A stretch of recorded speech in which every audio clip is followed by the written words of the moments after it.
भिवंडी महानगर पालिका में भिवंडी मनपा आयुक्त अजय वैद्य द्वारा ध्वजारोहण का मुख्य कार्यक्रम भिवंडी निजामपुर शहर नगर निगम के मुख्यालय में प्रशासक और आयुक्त अजय वैद्य द्वारा आयोजित किया गया। इस अवसर पर मनपा अतिरिक्त आयुक्त विठल डाके, उपायुक्त मुख्यालय नयना ससाने, उपायुक्त समाज कल्याण डॉक्टर अनुराधा बाबर, मुख्य लेखा परीक्षक मयूर हिंगने, मुख्य लेखा एवं वित्त अधिकारी किरण तायड़े, प्रभारी शहर अभियंता सचिन नायक, जल आपूर्ति कार्यकारी अभियंता संदीप पटनवार, इन अधिकारियों के साथ सभी वार्ड अधिकारी, सभी विभाग प्रमुख, पूर्व नगर सेवक सिद्धेश्वर कामूर्ति, प्रशांत लाड़, अरुण राउत समेत अन्य पदाधिकारी बड़ी संख्या में उपस्थित थे। इस मौके पर नगर निगम के अग्निशमन विभाग के कर्मचारियों और सुरक्षा कर्मियों ने झंडे को सलामी दी। मुख्यालय में झंडे को सलामी देने के बाद डॉक्टर नगर निगम आयुक्त अजय वैद्य ने बाबा साहेब अम्बेडकर की प्रतिमा, शहीद स्मारक और छत्रपति शिवाजी महाराज की प्रतिमा पर पुष्पांजलि अर्पित की।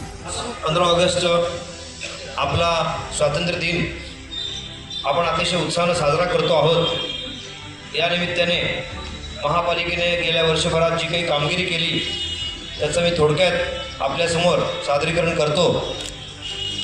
आपली सर्वात महत्त्वाची योजना जी होती ती पंतप्रधान आवास योजना, ज्यामुळे महापालिकेला 8,500 घरांचा लाभ होणार आहे। ती योजना अनेक काळ काही सरकारी कामकाजामुळे, काही कोर्टाच्या अडचणीमुळे बाजूला पडली होती। ती आपण हाती घेऊन त्या योजनेचा महापालिकेकडे संपूर्ण कारभार सोपवलेला आहे आणि लवकरच ती योजना आपली सुरुवात होईल। 10.76 हेक्टर एवढ्या एरियावर चाविंद्रा येथे ही योजना होत आहे। एक मोठी अचीवमेंट आपल्याला महापालिकेला मिळाली।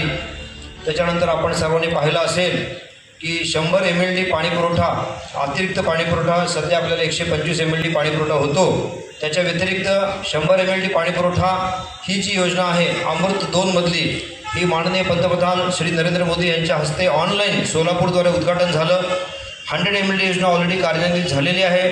त्यामुळे भिवंडीकरांची आगामी 25 वर्षाची पाण्याची गरज भागणार आहे। अशी भव्यदिव्य ही योजना आहे, त्याचा सर्वांना लाभ मिळेल।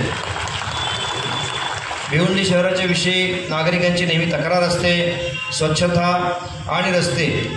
मी आपल्याला अभिमानाने सांगू इच्छितो, यावेळी बकरी ईदचा जो महोत्सव झाला, त्या बकरी ईदच्या महोत्सवामुळे आमचे जेवढे कर्मचारी होते त्या कर्मचाऱ्यांनी इतकं सुंदर काम केलं की अनेक संबंधित ज्या संस्था होत्या, मुल्ला मौलवींच्या, त्या सर्वांनी येऊन आम्हाला प्रशस्तीपत्रक दिलेलं आहे। आणि केवळ 3 दिवसाच्या कालावधीत संपूर्ण शहर पूर्ववत करण्यात आम्हाला यश मिळालं। सकाळी 6 पासूनचं आमचं नियोजन होतं।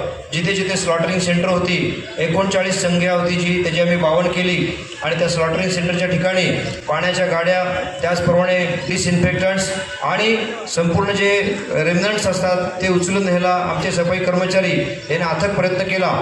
या त्यांच्या कार्यक्रमाचा किंवा कामाचं ॲप्रिसिएशन म्हणून आज हे सर्व कार्यक्रम झाल्यानंतर आमच्यातर्फे आम्ही त्यांचा सत्कार ठेवलेला आहे महासभेमध्ये आणि हे अतिशय आनंदाची गोष्ट आहे। आजपर्यंत 28 वर्षामध्ये भिवंडीमध्ये बकरी ईद इतकी स्वच्छपणे साजरी झाली नव्हती असं लोकांनीच लिहून दिलेलं आहे। त्याच्यामुळे आपल्याला म्हणायला हरकत नाही की आपण हे उत्तम काम केलं। याचबरोबर आरोग्य विभाग जो आमचा आहे तो अतिशय मोठ्या प्रमाणात काम करतो आहे। आपण पाहिलं असेल TB मुक्त भारतचं पंतप्रधान नरेंद्र मोदी यांचं स्वप्न आहे, ते 100% आपण भिवंडीमध्ये अचीव करू। आमच्या आरोग्य विभागाचे कर्मचारी रात्रंदिवस काम करत आहेत। आशा स्वयंसेवकांच्या मदतीने घराघरात जाऊन आपण TBचा जो प्रसार करत आहोत। त्याचप्रमाणे कुठलाही TBचा रुग्ण आढळला तर त्या रुग्णाला मोफत औषधोपचार सरकारतर्फे मिळतात।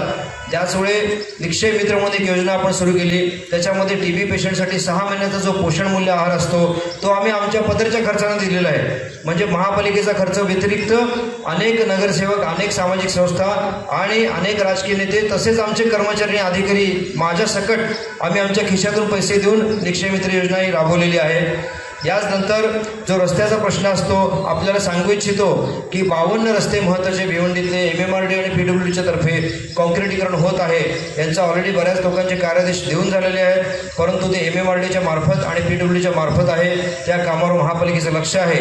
दरम्यानच्या काळात नागरिकांना जो काही त्रास होतो त्याबद्दल नक्कीच महापालिका प्रशासन हे अतिशय काळजीपूर्वक ज्या काही स्टेप्स घ्यायच्या त्या घेत आहे। त्याच्यानंतर आता मास्टिक अस्फाल्ट म्हणून एक नवीन टेक्नॉलॉजी आहे आणि कालच माननीय मुख्यमंत्री एकनाथ शिंदे यांच्या उपस्थितीत जी मीटिंग झाली तर त्या मीटिंगमध्ये त्यांनी एक नवीन अजून टेक्नॉलॉजी सांगितलेली आहे। तीही केमिकल आम्ही ठाणे महापालिकेकडून मागवतो आहे, जेणेकरून आपली जी खड्डे भरणी होती ती विनाविलंब व्हावी। खड्ड्याचा प्रश्न हा मोठा आहे, त्याला दोन कारणं आहेत। इथं असणारं पर्जन्यमान आणि त्याच्यामुळे जो डांबर जे असतं खड्ड्यावर ते टिकत नाही, ते राहत नाही। त्याचप्रमाणे भिवंडी शहरातून जी हेवी व्हेकलची ट्रॅफिक होते आहे, जे रिंग रोडच्या ऐवजी भिवंडी शहरातनं जातात त्यांच्यासाठी हे रस्ते बनलेले नाहीत, त्याच्यामुळे वारंवार रस्त्याला खड्डे पडतात। तथापि प्रशासन याबाबतीत अतिशय सजग आहे, ही सर्व नागरिकांना मी जाणीव करून देऊ इच्छितो। खड्ड्यासाठी बरेचसे आंदोलन, बरेचसे मोर्चे झाले, पण लक्षात घ्या की गेले 20 वर्षात या कुठल्याही रस्त्यांच्यावर कॉन्क्रिटीकरण झालेलं नाही, त्यामुळे वारंवार जो खर्च येतो तो खर्च टाळावा आणि एकदाच परमनंट कॉन्क्रिटीकरण व्हावं यासाठी मी वैयक्तिकरित्या शासन स्तरावर पाठपुरावा करत आहे। त्याची आपण खात्री बाळगा। याला जो काही विलंब लागेल तो विलंब हा योग्य विलंब असेल, अनावश्यक विलंब नसेल, हेही आपण खात्री बाळगा। आरोग्य विभागाच्या तर्फे आपण हिंदू हृदय सम्राट माननीय बाळासाहेब ठाकरे आपला दवाखानाची 5 युनिट्स आपण सुरू केलेली आहेत आणि उरलेली 5 युनिट्स लवकर कार्यरत होतील। त्याचप्रमाणे हेल्थ अँड वेलनेस सेंटर जे असतं त्याची 39 जागा आपण फिक्स केलेल्या आहेत, त्याही बऱ्याचशा सुरू झालेल्या आहेत। याच्या व्यतिरिक्त आपल्याला 22 असे स्पॉट्स आहेत की जिथे आपल्याकडे जागा नाही परंतु आपल्याला वैद्यकीय सुधारणा द्यायची इच्छा आहे। अशासाठी आपण आरोग्य संचालनालयामार्फत पाठपुरावा करून केवळ भिवंडीसाठी म्हणून खास पोर्टा केबिनची व्यवस्था केलेली आहे, ती मंजुरी पण झालेली आहे।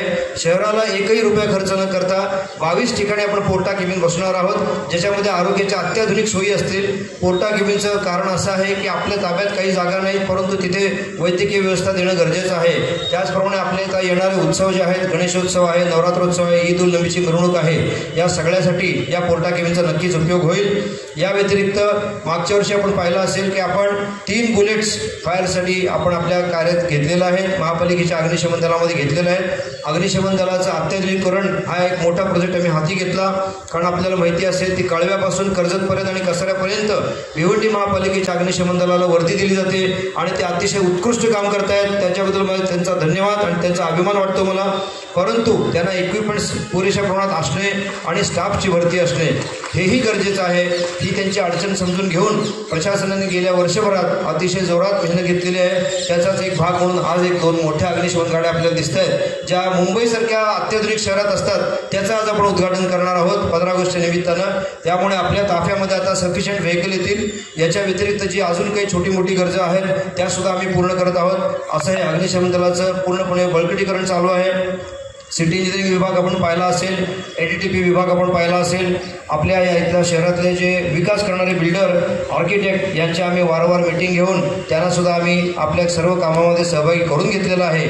आपल्याला अभिमानानं सांगू इच्छितो की मागच्या वर्षभरामध्ये आपल्याला ज्या मोठ्या ज्या 3 योजना झाल्या, एक शासन आपल्या दारी, दुसरी विकसित भारत यात्रा आणि तिसरी नमो महारोजगार मेळावा, या सर्वच्या सर्व कार्यक्रमात भिवंडी शहराच्या कामाचं अतिशय चांगलं कौतुक ठाणे जिल्हा कलेक्टर त्याचप्रमाणे मुख्यमंत्री कार्यालयाकडून झालेलं आहे। ही अतिशय अभिमानाची गोष्ट आहे। एक छोटी महापालिका जर इच्छाशक्ती असेल आणि कर्मचाऱ्यांनी मनापासून काम केलं तर काय करू शकते याचं ते उदाहरण आहे। त्याच्यामुळे मला निश्चित खात्री आहे की ह्याच्यापुढे आपला आलेख नेहमी चढता राहील आणि लवकरच ड कॅटेगरीमधून C कॅटेगरीमध्ये आपली महापालिका वाटचाल करेल अशी मला खात्री आहे। आपल्याला सांगू इच्छितो की नमो महारोजगार मेळाव्याच्या वेळी आपल्या त्या 3 बुलेट्स होत्या, त्या 3 बुलेटच्यावर सेल्फी करायला भरपूर लोकांची गर्दी झाली आणि आपल्या आरोग्य विभागानं सुद्धा जे ORS असतं म्हणजे आपल्याला